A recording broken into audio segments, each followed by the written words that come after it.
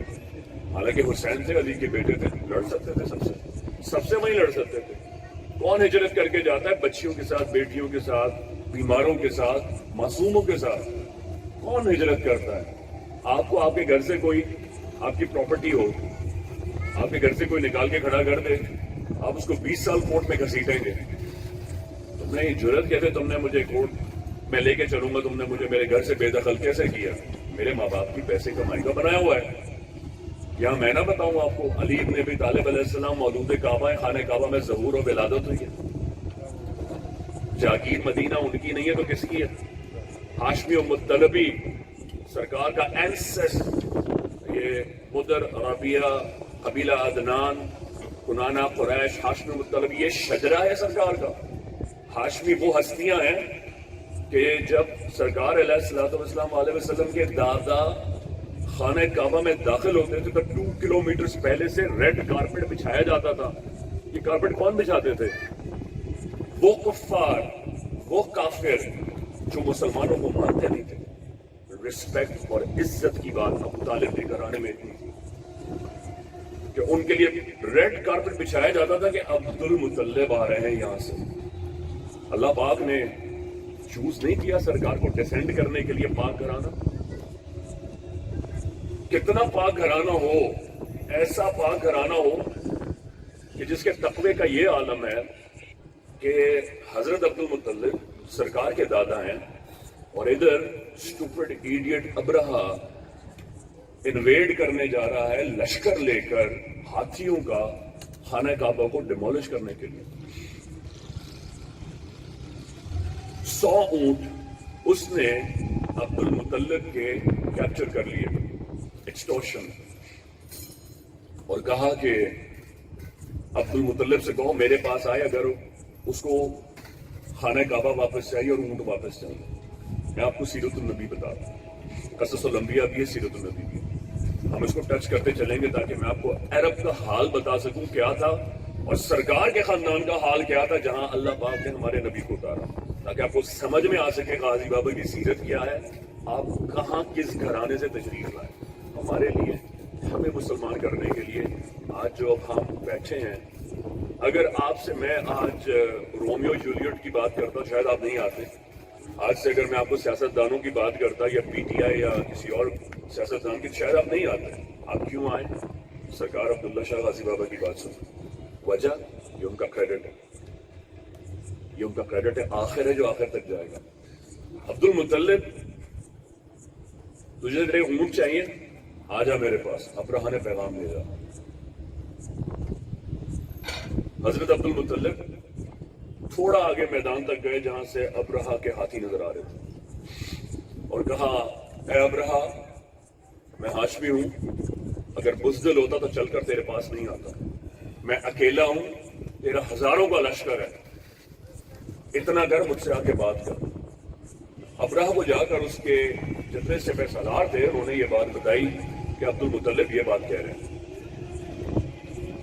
ابرہا نے جو جملہ کہا وہ تاریخ میں آج بھی اسی طرح لکھا ہے اور آپ کو اسی طرح بتا رہا ہوں. کہتا ہے میں نے بڑے بڑے بہادر دیکھے, ایسا بہادر نہیں دیکھا جو ابرہا سے ملنے اکیلا چلا ہے اور یہ کہے کہ چل کر میں آ کر اس سے ملوں. یقیناً یہ نسلی اور نسبی اور بہادروں کے خاندان سے. یہ کون انسان کہہ رہا ہے جس نے ساری زندگی پریپاسچرس بےہودگی کی لائف میں گزاری ہے اور اس کا واسطہ اللہ پاک نے عبد المطلب سے ڈال دیا. ابرہا ہاتھی سے اتر کر آیا اور آ کر حضرت عبد المطلب سے ملا. کہا میں ایک بہادر انسان سے متاثر ہو کر ملنے آیا ہوں, تم خانہ کعبہ کو خالی کر دو, تمہارے حق میں یہی بہتر ہوگا. میں چاہتا تھا تو میں تمہیں بتائے بغیر بھی حملہ کر سکتا تھا, لیکن تم نے مجھے کیونکہ بلا لیا ہے اس لیے میں آیا ہوں تاکہ تمہیں بتا سکوں کہ تم خانہ کعبہ کو میرے لیے خالی کر دو. حضرت عبد المطلب نے جو جواب دیا وہ تمام ینگ بیٹیوں کے لیے, ماؤں کے لیے, بہنوں کے لیے, بچوں کے لیے غازی بابا کے اس سے آج ہدیہ ہے, اور اس کو تعویذ بنا کر یاد رکھیے گا, آپ کی زندگی بدل جائے گی. حضرت عبد المطلب نے فرمایا اے ابرہا اونٹ مجھے دے دو کیونکہ اونٹ میرے ہیں، گھر کی مجھے اس لیے پرواہ نہیں، جس کا گھر ہے وہ خود حفاظت کرے گا۔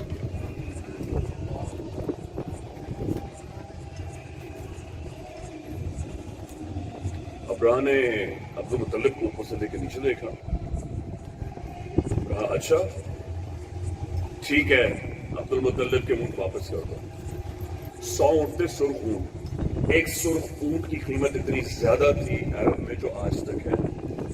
کہتے تھے کہ پرانے زمانے میں عرب جب ٹریڈ کیا کرتے تھے تو ان کی 3 ویلیوبلز چیزیں ہوا کرتی تھی، ایک گولڈ، ایک اطلس کا جو کرتا یا اطلس کے کپڑے ہوتے ہیں وہ، یا ریشم جس پہ ٹریڈ ہوتی تھی۔ حضرت سرکار علیہ السلام بھی اسی پہ ٹریڈ کیا کرتے تھے، کیونکہ سیدہ خدیجہ کا یہی کام تھا، اور آپ کا کپڑا لے کر ملک شام تجارت کے لیے لے کے جاتے تھے، یہ ہاشمیوں کا کام تھا۔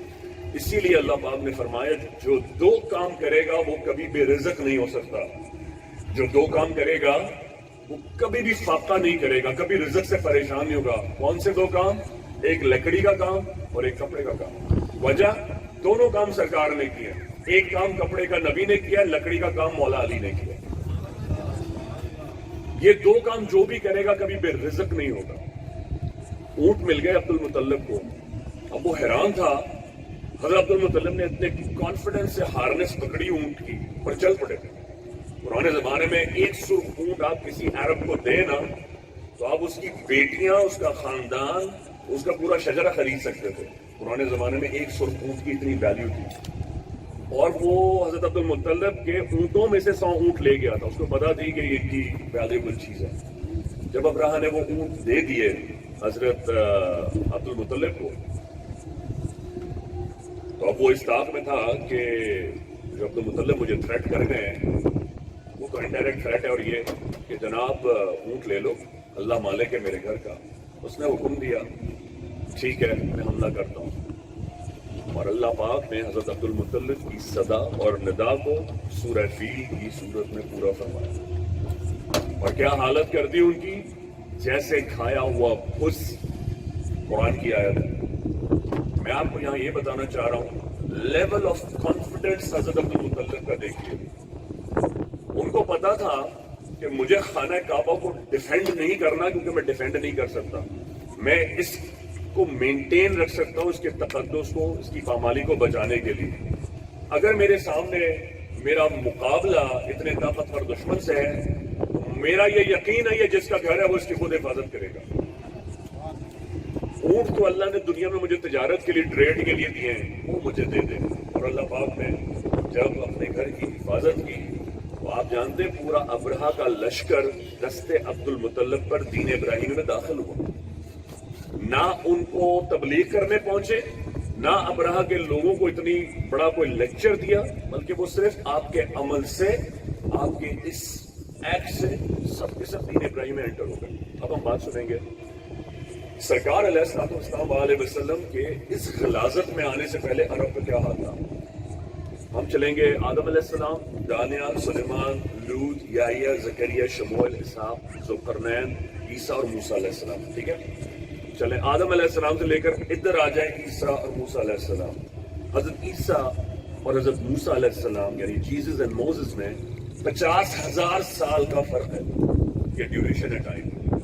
اب آپ ٹائم فریم کو دیکھیں، اگر عیسیٰ اور موسیٰ علیہ السلام 50,000 ایئرز کا وقفہ ہے تو what is going to be the extent of آدم علیہ السلام کے درمیان میں کتنے ہزار سال کا اور وقفہ ہوگا کہ اللہ پاک نے 1,24,000 انبیاء پیغمبروں کو 23,000 تو بنی اسرائیل کے ہیں، کتنے انٹرول سے بھیجا ہے۔ اللہ پاک نے آدم علیہ السلام کو، شموئیل کو، اسحاق کو، ذوالقرنین کو کیوں نماز نہیں دی؟ ان کو کیوں نہیں بتایا زکوٰۃ کیا ہے، عشر کیا ہے، مستحب کیا ہے، واجب کیا ہے، سنت موقدہ کیا ہے؟ کیوں نہیں بتایا؟ ان کو کیوں نہیں بتایا فجر میں اٹھو، ظہر میں اٹھو، عصر، مغرب اور عشاء میں میرے آگے حاضر ہوں؟ ان کو کیوں نہیں بتایا کہ میرے اوپر اس طرح درود صلاۃ و سلام کرو؟ ان کو ایسی پروفاؤنڈ کتاب کیوں نہیں دی کہ جس کو اللہ نے تبانا کر دیا ہو، جیسے کہ قرآن جو کہ سالم اور قائم رہے گی؟ ان کو اللہ پاک نے ان کی ایک مسٹیک پہ صفحہ ہستی سے کیوں مٹا دیا؟ آج تمام بچوں کو یہ بات میں سمجھا دینا چاہتا ہوں، تمام 1,24,000 نبی پیغمبر کی جو امتیں تھیں ان سب نے ایک مسٹیک کی اور اللہ نے ان کی ایک ہی غلطی کو پکڑ لیا، ایک غلطی کی اور پکڑ لیا. اور ریممبر، نہ زکوٰۃ ہے، نہ مستحب ہے، نہ سنت موقع ہے، کچھ نہیں ہے، صرف بیسک 2 چیزیں ہیں اللہ کی عبادت کے لیے. کیا؟ جھوٹ نہ بولو، قتل نہ کرو. جھوٹ نہ بولو، قتل. یہ بیسک اللہ پاک نے نبیوں پیغمبروں کو ایک میتھالوجی، آئیڈیالوجی اور تھیولوجی بخشی کہ تم نے اس پہ عبادت کرو. صرف یہی بتانا لوگوں کو جا کے دیکھو بھائی جھوٹ نہیں بولو. جب جھوٹ نہیں بولو گے تو سیدھے ہوتے جاؤ گے. تم بیوی سے چیٹ نہیں کرو گے، تم استاد سے چیٹ نہیں کرو گے، تم ماں باپ سے چیٹ نہیں کرو گے. اور یہ پروفاؤنڈ بات ہمیں صحیح بخاری اور صحیح سنن نسائی میں بھی ملتی ہے. اور اس کا میں آپ کو ایک جلدی سے جھلک دکھا دوں کہ حضور علیہ السلام علیہ وسلم کے پاس ایک شرابی آیا جس کو شراب پیتے ہوئے 40 سال ہو گئے تھے. اور وہ آیا اور اس نے آ کے عرض کیا، سرکار میرے پاس اتنا وقت نہیں ہے، میں جانتا ہوں میں بہت گناہ گار ہوں، مجھے ہر کسی نے بتایا میں کیسا ہوں، لیکن میں تو خاتم الانبیاء کے پاس آیا ہوں. مجھے صرف ایک کوئی ایسی بات آپ بتا دیں کہ جسے میں اپنا لوں اور میں بہتر ہوں. سرکار علیہ السلام علیہ وسلم نے اس سے منہ نہیں پھیرا. شرابی تھا، ہر طرح کی برائی تھی اس کے اندر، آپ نے اسے چہرہ پر نہیں پھیرا. آپ نے فرمایا یہ چاہتا ہے کہ تو بہتر ہو جائے، ایک اچھا انسان بن جائے. کہا سرکار اسی لیے آیا ہوں آپ کے پاس. فرمایا صرف اور صرف ایک کام کر. کہا کیا؟ فرمایا جھوٹ بولنا چھوڑ. قال نعم. آگے ایک حدیث آتی ہے، کہا انشاءاللہ ایسا ہی کروں گا. وہ 1 ہفتے بعد آیا اور کہنے لگا کہ جو میری تجارت کے 20 اونٹ تھے یا 10 اونٹ تھے وہ 100 اونٹ ہو. اس کے پھر 1 ہفتے بعد آیا اور کہا کہ میرا کاروبار جزیرہ عرب کے فرینزکس آئلینڈز کی طرف تک ایکسٹینڈ تک تھا. اب میں اپنا مال اونٹوں پر اور گھوڑوں پر لاد کر ملک شام تک بھجوا رہا ہوں. ودن 2 ویکس، 1 مہینہ بھی نہیں ہوا. اس کے 1 مہینے بعد جب آ کر اس نے یہ بتایا کہ لوگ مجھ سے ملنے کے لیے بےتاب رہتے ہیں، مجھ سے ملنے کے لیے بے چین رہتے ہیں، تو صحابہ کرام نے پوچھا یہ بتا کہ ہم نے تو سنا تھا کہ تو سرکار تجھے فرما رہے جھوٹ بولنا چھوڑ دے، تیرے ساتھ ہوا کیا؟ کہنے لگا میں 40 سال سے شراب پیتا تھا. اس دن سرکار کے سامنے سچے دل سے طے کیا کہ جھوٹ نہیں بولوں گا. تو جب گھر گیا یہ سوچا بیوی کہے گی آج کہاں سے آ رہے ہو، تو سچ بولنا پڑے گا کہ میں دارو یا شراب پی کر آیا ہوں. تو میں نے کہا جھوٹ نہیں. تو میں نے سوچا آج سے میں شراب چھوڑ دوں. اس کے بعد میں تجارت میں لوگوں کو دھوکہ دیا کرتا ہوں. اطلس اور ریشم کے کپڑوں کو دوسرا کپڑا کہہ کر بیچا کرتا تھا. میں نے کہا میں نے سرکار سے وعدہ کر لیا میں جھوٹ نہیں بولوں گا. میں نے جس کو کپڑا بیچا یہ کہہ کر بیچا یہ اتنے کا ہے اور یہ یہاں سے آیا ہے، میری تجارت میں برکت ہوتی. جب میں کسی سے ملتا تو میں اس سے کوئی جھوٹ بات نہیں کرتا تھا. وجہ یہ ہوئی کہ میں نے فالتو بکنا بکواس کرنا چھوڑ دیا. میں جو بیٹھ کے جھوٹ بول کے کہانیاں گڑھتا تھا وہ میں نے چھوڑ دی. لوگ میرے پاس بیٹھنے لگے اور میری بات سننے لگے. صرف جھوٹ کے چھوڑ دینے سے اللہ نے اتنی برکت عطا فرمائی. ناؤ اب میں آپ کو لے کے چلوں گا بنی اسرائیل کی طرف. ناپ تول میں کمی کرنا قرآن نے فرمایا ہے اللہ کے نزدیک اتنا برا جرم ہے کہ جو لوگ ناپ تول میں یعنی اسکیل میں یعنی تولنے میں کمی کرتے ہیں تو ارشاد ہوتا ہے کہ اللہ کا عرش کانپنے لگتا ہے جلال سے، کہ جو ناپ تول میں کمی کرتا ہے. شاید ہی پاکستان، شاید ہی دنیا کا کوئی شہر ایسا ہو جہاں لوگ ناپ تول میں کمی نہ کرتے ہوں. خصوصاً ہم بحیثیت پاکستانی تو ساری دنیا میں مشہور ہیں کہ 2 نمبر کرنے میں اور لوگوں کو چیٹ کرنے میں، چاہے وہ جعلی ویزا ہو، چاہے جعلی ڈگری ہو، چاہے یہ ماشاءاللہ کی زندگی میں کئی بار بتایا میں نے کہا تم جو کچھ کرتے ہو غلط ہے، تم دین کا مذاق اڑاتے ہو. تو یہ اس کو میں نے بلایا کہ آ کے مجھ سے ملو. مجھ سے ملنے نہیں آیا یہ، اور مجھے پتا ہے آج بھی، لیکن میں کچھ اس کی بات اس لیے زیادہ ایکسپوز نہیں کروں گا کیونکہ اب وہ مر چکا ہے. میں بات کر رہا ہوں عامر لیاقت سے. مجھے پتا ہے اس کی جعلی ڈگری کہاں سے ہے. خیر ہم اس میں بات نہیں کریں گے، لیکن مثال میں اس لیے دینا چاہتا ہوں کہ جتنے میڈیا کے سو کالڈ لوگ آئیکونک لوگ ہوں گے نا ان کو سب کو بہت برا لگے گا اور یہ وقت زیادہ کرٹیکل ہوتا جائے گا. آپ کسی معذرت کے ساتھ طوائف کی تعریف جب تک نہیں کریں گے نا آپ کی عزت نہیں کی جائے گی. ایسا وقت آنے والا ہے, آئی تھنک سو, ایسا وقت آ چکا ہے. اور جب تک آپ کسی غریب کی بے عزتی نہیں کریں گے نا آپ کو کوئی عزت کی نگاہ سے نہیں دیکھے گا. جب تک آپ غریب کا مال نہیں لوٹیں گے آپ کو کوئی قدر کی نگاہ سے نہیں دیکھیں گے. جب تک آپ جھوٹ نہیں بولیں گے آپ کے رزق میں, آپ کی ڈگری میں, آپ کے چینل میں کامیابی کا ہر دروازہ, ہر راستہ آپ کے لیے بند ہو جائے گا. 2 سیکنڈ کے لیے, 2 مہینے کے لیے جھوٹ بول کے دیکھیں, سب قدردان بن جائیں گے آپ. کوئی کمی نہیں ہوگی آپ کے فینس کی. آپ جھوٹ بول کے دیکھیں. جھوٹ ہمیں اس نہج پر لے آیا اور یہ میں قرآن کی اور حدیث کی بات کر رہا ہوں کہ اللہ پاک نے فرمایا بے شک قیامت آئے گی میرے حکم سے, میرے کمانڈ سے, یعنی کہ کن فیکون ہم فرمائیں گے آئے گی, لیکن برپا اسے انسان کرے گا. یعنی ہم وہ عوامل, وہ کیریکٹرسٹکس, وہ سرکمسٹانسز, وہ کرتوت اپنے پیدا کر لیں گے کہ اللہ پاک کہیں گے ناؤ دیٹس اباؤٹ اٹ. اسرافیل سور پھونک دیجیے, امام مہدی ظہور ہو جائے, آسمان ہل جائے, سورج چاند اپنی جگہ چھوڑ دیں. اب حد ہو گئی. اور وہ ڈھیل کا لفظ اللہ پاک نے قرآن میں کئی بار استعمال فرمایا. تو اگر اس وقت آسمان نہیں پھٹ رہا, زمین نہیں پھٹ رہی, تو اللہ نے ڈھیل نہیں دی ہوئی ہمیں. کیا ہم ڈھیل یا ایکسٹینشن میں نہیں جی رہے؟ اللہ پاک چاہ رہے ہیں کہ ہم بہتر کر لیں, واپس آ جائیں اپنی زندگی پر. میں آپ کو یہ بات اس لیے بتانا چاہ رہا ہوں, ان بچوں کے لیے ہم نے جو وقت گزار لیا, میں یہ سمجھتا تھا کہ ہم نے بہت ٹف ٹائم گزارا.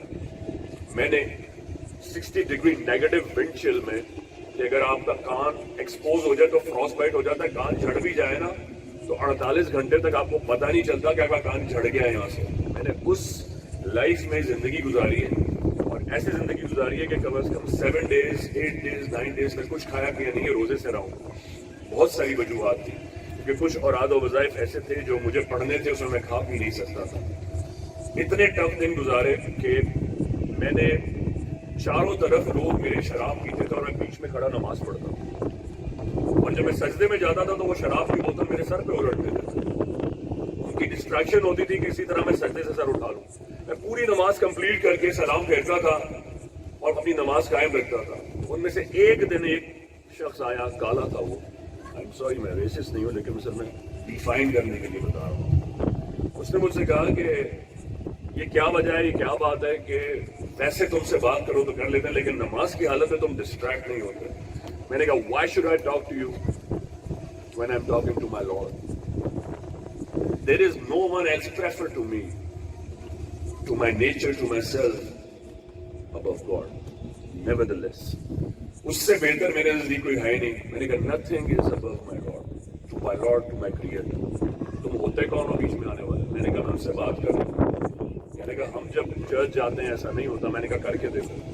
ایک بات میں بتاؤں گا, غازی بابا کی چوچو کا صدقہ ہے, نیکسٹ ویک وہ مسلمان ہوا, اس کا نام میں نے حکیم رکھا تھا. آپ کا عمل ایسا ہونا چاہیے کہ آپ اتنے پروفاؤنڈ ہو اور اپنے عمل میں طاقت رکھتے ہوں کہ آپ کے عمل سے لوگ متاثر ہوں. حضرت امام جعفر صادق علیہ السلام کے پاس ایک شخص آیا. یہ میں اس لیے بات کر رہا ہوں کیونکہ یونائٹڈ اسٹیٹس وہ کنٹری ہے جہاں ساری دنیا سے لوگ تبلیغ کرنے آتے ہیں اور ویک ٹو ویک جماعتیں آتی تھیں. اتنی جماعتیں آتی تھیں میں آپ کو بیان نہیں کر سکتا, اور میں کسی جماعت کے ساتھ نہیں جاتا تھا. میں سب الرجک تھا ان لوگوں سے. وجہ اس کی بہت ساری تھی کیونکہ ہر جماعت اپنے ایسپیکٹ سے بات کرتی تھی. نکلتے سب دین کے لیے تھے لیکن وہ اپنے ایسپیکٹ, تو میں ان سے الرجک تھا. مجھے ان میں لطف نہیں آتا تھا.